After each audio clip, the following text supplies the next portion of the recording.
Hello friends, welcome to Krishna tutorial. Friends, मेरा नाम है कृष्णा और आज हम पढ़ने वाले हैं question number 3 from problem set 1। Friends, ये क्वेश्चन है मैथ्स 2 का from chapter similarity of 10th class Maharashtra board. Friends, इस टाइप के जो क्वेश्चंस है आप उन्हें एक्सपेक्ट कर सकते हैं for 2 marks in your board exam. So friends, चलिए स्टार्ट करते हैं हमारे क्वेश्चन को, जो काफ़ी इंटरेस्टिंग और इजी है टू अंडरस्टैंड। और एक बात फ्रेंड्स, अगर आप इस चैप्टर के किसी भी थ्योरम या क्वेश्चन को पढ़ना चाहते हैं इजी और इंटरेस्टिंग वे में, तो फ्रेंड्स इस चैप्टर की जो प्लेलिस्ट है उसकी लिंक डिस्क्रिप्शन बॉक्स में प्रेजेंट है। आप वहां से किसी भी क्वेश्चन या थ्योरम को चेकआउट कर सकते हैं। ठीक है फ्रेंड, चलिए स्टार्ट करते हैं इस क्वेश्चन को। फ्रेंड्स, ये क्वेश्चन है ratio of areas of two triangle. तो फ्रेंड्स, टू ट्राइंगल्स के क्या एरियाज का रेशियो विथ इक्वल हाइट। तो फ्रेंड, दोनों ट्राइंगल की जो हाइट है वो हमें क्या दी है, equal height. So A is 2:3। तो फ्रेंड्स यहाँ पे देखिए हमें दिया है रेशियो। किसका रेशियो दिया है? एरियाज ऑफ टू ट्राइंगल्स का। तो दो ट्राइंगल के एरिया का रेशियो दिया है हमें 2:3 और हमें बताया है इन दोनों ट्राइंगल की जो हाइट है वो है इक्वल। आगे, if base of the smaller triangle is 6 centimetre, तो स्मॉलर ट्राइंगल की जो बेस है वो है 6 centimetre, then what is the corresponding base of the bigger triangle. तो फ्रेंड्स, ये जो क्वेश्चन है वो रिलेटेड है हमारे चैप्टर के फर्स्ट टॉपिक से, जो है ratio of areas of two triangles. ठीक है, जिसमें हमने पढ़ा था how to find the ratio of the areas of two triangles by using base and height. और फ्रेंड्स, इस क्वेश्चन में हमें दिया है टू ट्राइंगल्स के एरिया का रेशियो वो है 2:3 और दोनों की हाइट हमें दी है इक्वल। तो बेस दिया है स्मॉलर ट्राइंगल का 6 और बड़े ट्राइंगल की बेस हमें फाइंड करनी है। और एक बात फ्रेंड्स, यहाँ पे देखिए ट्राइंगल के नाम यहाँ पे दिए नहीं है, तो हमें क्या करना पड़ेगा, ट्राइंगल्स के नाम हमें अज्यूम करना पड़ेगा। तो उसे हम अज्यूम करेंगे एज A1 A2। ठीक है फ्रेंड, तो चलिए स्टार्ट करते हैं इस क्वेश्चन को। ठीक है, तो हम लिखेंगे late areas of two triangles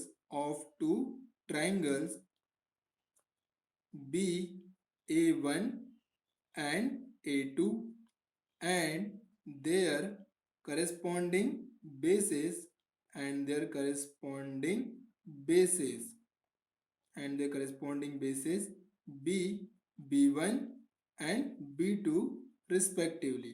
तो फ्रेंड देखिए, हम यहाँ पे अज्यूम कर रहे हैं कि let areas of two triangles be A1 and A2 and the corresponding bases be B1 and B2 respectively. ठीक है, सो देयरफॉर हम लिखेंगे A1 इज टू A2, ये आपको दिया है 2:3। इसका मतलब फ्रेंड्स ये है कि A1 वाला जो ट्राइंगल है वो है स्मॉलर ट्राइंगल और A2 वाला जो ट्राइंगल है वो है बिगर ट्राइंगल। ठीक है, देखिए यहाँ पे 2:3 है और हमने लिखा है A1:A2। तो A1 के लिए है 2, A2 के लिए है 3। तो A2 हो गया बिगर ट्राइंगल, A1 हो गया स्मॉलर ट्राइंगल। ठीक है फ्रेंड्स, अब आगे हमें दिए base of smaller triangle is 6। तो फ्रेंड्स, हमारा स्मॉलर ट्राइंगल कौन सा है? A1 वाला। तो उसकी बेस कौन है? B1 और वो आपको दिया है 6 सेंटीमीटर। आपको फाइंड करना है B2, यह है क्वेश्चन मार्क। ठीक है फ्रेंड्स, तो अब लिखेंगे हम सिंस द गिवन ट्राइंगल्स क्या हैव कॉमन हाइट, या आप बोल सकते हैं इक्वल हाइट, कॉमन या फिर आप बोल सकते हैं इक्वल हाइट्स। हम लिखा since the given triangles have equal Heights, so therefore the ratio of their areas is equal, किसे इक्वल रहेगा ये? is equal to the ratio of their corresponding bases, ratio of their corresponding किसे? bases को, corresponding bases। ठीक है friends, तो देखिए अब इन दोनों ट्राइंगल में क्या दोनों की हाइट इक्वल है, तो उन दो ट्राइंगल के एरिया का रेशियो रहेगा किसे equal? To the ratio of the corresponding bases. तो कैसे लिखेंगे? तो है सबसे पहले इन दो ट्राइंगल के एरिया का रेशियो, तो जो हम लिखेंगे वो है A1/A2। ये हो गया दो ट्राइंगल के एरिया का रेशियो। ठीक है, इज इक्वल टू आप लिखेंगे to the ratio of the corresponding bases. तो क्या आएगा फिर यहाँ पे B1/B2। तो फ्रेंड्स, अब यहाँ पे देखिए वैल्यू पुट करेंगे। A1/A2 है आप 2:3 इज इक्वल टू A1/A2 है 2/3, B1 है 6 और B2 हमें फाइंड करना है। तो ये वैल्यूज हमें गिवन है। अब फ्रेंड्स यहाँ पे देखिए क्रॉस मल्टीप्लाई करेंगे B2 की वैल्यू को फाइंड करने के लिए। कैसे करेंगे ये B2 इंटू 2 आप कर सकते हैं कुछ इस तरह, ठीक है, और ये 3 इंटू 6 तो ऐसे होगा। तो ये B2 इंटू 2 लेफ्ट साइड में जाएगा, देन 3 इंटू 6 ये इस तरफ, ठीक है फ्रेंड्स। अब देखिए हमें फाइंड करना है B2, तो हम इस 2 को लेके जाएंगे राइट साइड में, 3 इंटू 6, और ये 2 B2 के साथ मल्टीप्लीकेशन में है, तो जब ये राइट साइड में जाएगा तो ये जाएगा डिवीजन में। तो फ्रेंड देखिए अब यहाँ पे 2 3 ज़ा 6, तो हमारे पास बचा है B2 is equal to 3 into 3, so therefore B2 is equal to कितना आएगा 9 सेंटीमीटर, ठीक है फ्रेंड। तो देखिए B2 मतलब क्या था, B2 थी बड़े ट्रायंगल की बेस। तो अब लिखेंगे आंसर,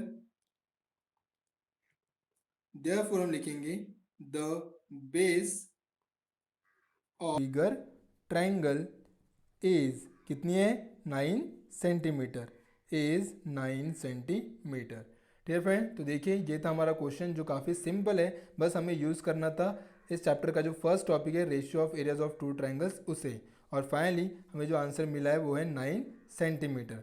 फ्रेंड्स याद रखना है यहाँ पे हाइट क्या है इक्वल, तो जब हाइट क्या रहेंगी इक्वल या फिर आप बोल सकते हैं कॉमन, तो फिर उन दो ट्रायंगल के एरिया का रेशियो ये किसे इक्वल रहेगा to the ratio of the corresponding bases को। तो देखिए यह है दो ट्रायंगल्स के एरिया तो और उनका रेशियो ये किसे इक्वल है to the ratio of the corresponding base, ठीक है फ्रेंड्स। तो देखिए इस तरह क्वेश्चन यहाँ पे कंप्लीट हो चुका है। इसके नेक्स्ट वीडियो में हम पढ़ेंगे इसका नेक्स्ट क्वेश्चन। तब तक फ्रेंड्स आप इस प्रॉब्लम को रिवाइज कीजिए, और अगर कुछ भी डाउट हो तो प्लीज़ कमेंट बॉक्स में कमेंट कीजिए। और फ्रेंड्स अगर आपको ये वीडियो यूजफुल लगे तो प्लीज़ इसे लाइक कीजिए, शेयर कीजिए और चैनल को सब्सक्राइब कीजिए। And thank you so much for watching.